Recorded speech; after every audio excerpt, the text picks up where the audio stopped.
চাওক এইটোতো আমাৰ এটা হিন্দীত কথাও আছে যে ঈদ কা জবাব পাথৰ আছে বুলি কথা এটা আছে।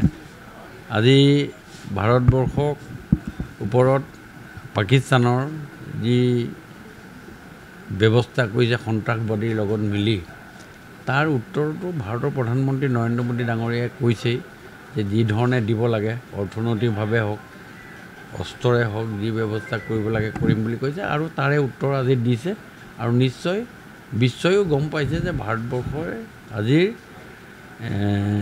ৰাজনৈতিকভাৱে হওক বা হেৰিৰ ফালৰ পৰাই হওক যে আজি যথেষ্ট শক্তিশালী তাৰে প্ৰমাণ হৈছে আৰু নৰেন্দ্ৰ মোদীয়ে ডাঙৰীয়াই এটা ভাল উত্তৰ দিছে বুলি মই ক'ব খুজিছোঁ।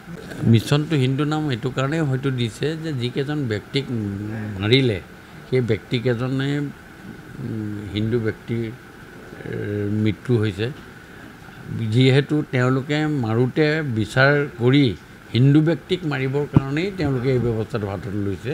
সেইকাৰণে তেওঁলোকক এটা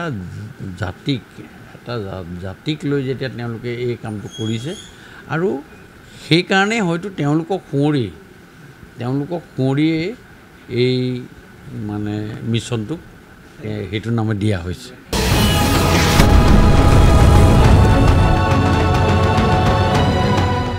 চাওক এইটোতো আমাৰ এটা হিন্দীত কথাও আছে যে ঈদ কা জবাব পাথৰ আছে বুলি কথা এটা আছে। আজি ভাৰতবৰ্ষক ওপৰত পাকিস্তানৰ যি ব্যৱস্থা কৰিছে সন্ত্ৰাসবাদীৰ লগত মিলি তাৰ উত্তৰটো ভাৰতৰ প্ৰধানমন্ত্ৰী নৰেন্দ্ৰ মোদী ডাঙৰীয়াই কৈছেই যে যি ধৰণে দিব লাগে অৰ্থনৈতিকভাৱে হওক অস্ত্ৰৰে হওক যি ব্যৱস্থা কৰিব লাগে কৰিম বুলি কৈছে আৰু তাৰে উত্তৰ আজি দিছে আৰু নিশ্চয় বিশ্বয়ো গম পাইছে যে ভাৰতবৰ্ষৰ আজিৰ ৰাজনৈতিকভাৱে হওক বা হেৰিৰ ফালৰ পৰাই হওক যে আজি যথেষ্ট শক্তিশালী তাৰে প্ৰমাণ হৈছে আৰু নৰেন্দ্ৰ মোদীয়ে ডাঙৰীয়াই এটা ভাল উত্তৰ দিছে বুলি মই ক'ব খুজিছোঁ।